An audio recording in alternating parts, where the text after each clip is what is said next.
I scream, anticipating the drop of doom. I shut my eyes closed and continue to scream, hoping I can finally just get this over with.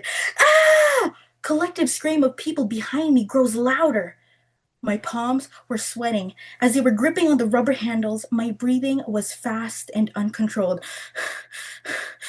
My heart started pumping faster than ever before. Pump, pump, pump, pump, pump, pump. Silence. I look around. Before I even get a scream out, clink! We drop 90 degrees, plummeting a 245-foot drop with a speed of 130 kilometers an hour. It felt like a family of elephants pushed against my chest. Ladies and gentlemen, and fellow Toastmasters, I want to take you on a ride, like how I was on that roller coaster ride in Canada's Wonderland with my family for the very first time. The ride was named the Yukon Striker. I want to take you on a series of moments of my life, first experiencing things and just prayed that it wasn't going to be my last. So buckle up your seat, strap your helmet on, because this, my friends, is going to be one hell of a ride. It was 34 degrees Celsius that day. The sun was beaming. The line felt endless. I was drowning in sweat, and so was my family. But since this is our first time, of course, we wanted to make every moment count. We didn't care about the heat or the people. Man, we were all in. We were all so excited that even my dad decided to join. We were so shocked. Even my mom praised him. Woo, go dad. The whole way there, we were hyping each other up. Big smiles and full of energy, clueless of what's to come. We were the next ones up. Stepping into it, my knees felt weak. Every inch of my body was screaming, begging for me to leave. But the only thing pushing me to continue was that voice. If you don't do this, you will regret it forever, ever, ever. The ride was fast and we were zooming through loops. Woo! I was screaming, having the best time of my life. And then we stopped. My feet was dangling. And then there was 3 seconds before the drop. One, two, three. Those 3 seconds were the longest seconds of my life. And then my throat closed. My lungs collapsed on me. There were 23 people with me on that ride, and yet none of us made a single peep, not even a single sound, not even a breath. That, I would say, was probably the closest thing I felt to a G-force. My brain, still unable to process what just happened, what the flip just happened, it felt like I blacked out or something because the next thing I know, I was sitting on a bench eating ice cream. And mind you, we've been out that whole like week. Okay, we were family vacation, and so we were like tanning. And we Filipinos, oh, we tan. This is just my winter coat, but like we tan, like burnt toast, but like browner. And I remembered looking over to my dad, who gets more tan than we do. I look it over to him, and it's like his tan disappeared. He turned purple. He was pale from all of that drop. He couldn't handle it. We were still so excited. I mean, we were like, Dad, come with us. And he said, No, no, no, you guys go ahead. I'm gonna go over to your mom as he's stumbling towards her. We made it alive that day. And I'm still here, so I'm good. But boy, oh boy, was it fun.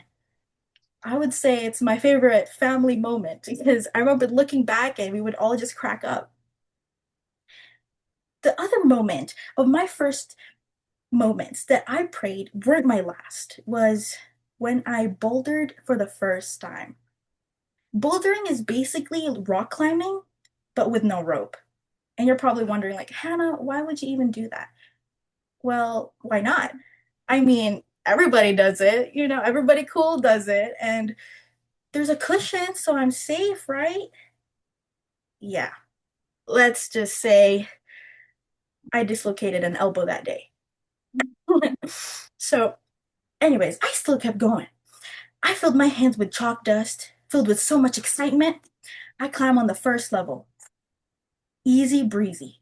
My confidence was so high, I decided, you know what? I'm gonna skip level 2 and jump to level 3 because things have been way too easy. This was a huge mistake. I climb on level 3 boulder. Confidence high, energy high, determination high, and sweat high. Do you know what happens when your hands sweat? You lose grip. But I wanted to push through, every inch of my body begging me to stop. But that same voice, if you don't do this, you will regret it forever, ever, ever. And so I pushed through. I told myself I am not going home until I finish that level. I put my left hand on the very last rock. And in order for you to finish, you need to put two hands. I can feel my hands slowly losing its grip. And so I quickly put my right, and then I extended my left arm out of reflex. And I ended up being in the hospital waiting 5 hours just to get popped back in. It wasn't the popping back in that hurt the most. No, no, no. It was the waiting. 5 hours of the most painful hours of my life. I just prayed I wasn't gonna die. Man, I chugged Tylenol and Advil like it was water. I had no idea how much I drank. If even if I was allowed, I don't know. The hospital gave it to me. I just drank. It worked for like 30 seconds and then it disappeared. And now I'm here. I'm alive. I'm okay. And everything's fine. See, my elbow works. It works even better. I feel like it's getting more stronger after physiotherapy. Both of those experiences, honestly, they I cherish them a lot. They were big parts of who I am. Dislocating my elbow helped me slow down my life. It helped me bring clarity. It helped me ask the question, who am I without school? Who am I without doing exterior things? It helped me answer that. And with my family, that Canada's Wonderland, that was my first time seeing my dad ever feel like throwing up, and it has been a huge family core memory. Thankfully, they weren't my last.